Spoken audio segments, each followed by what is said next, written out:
Voici aujourd'hui à quoi ressemblent les différents logos indiquant que votre bœuf, votre porc ou encore votre volaille est bien d'origine française.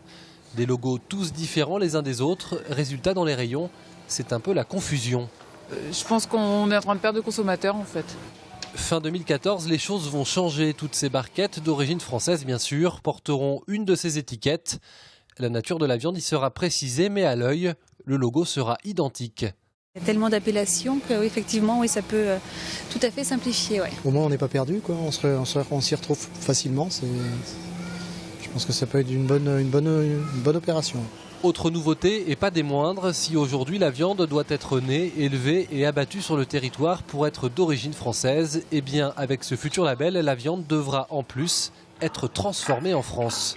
Par exemple, la viande de cochon, elle est produite, elle est valorisée et transformée en France, comme une usine chez nous, Fleury-Michon, pourra apposer ça seulement sur des porcs français et transformés dans ces usines.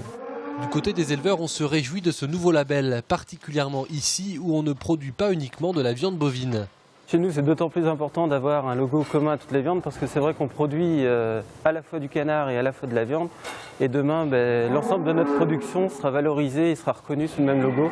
Et ça, c'est important pour nous et pour être reconnu. Et être reconnu au premier coup d'œil, voilà à quoi servira ce label Viande de France. Une façon de dire aussi qu'on est loin, très loin du scandale de la viande de cheval qui avait frappé la France il y a un peu plus d'1 an.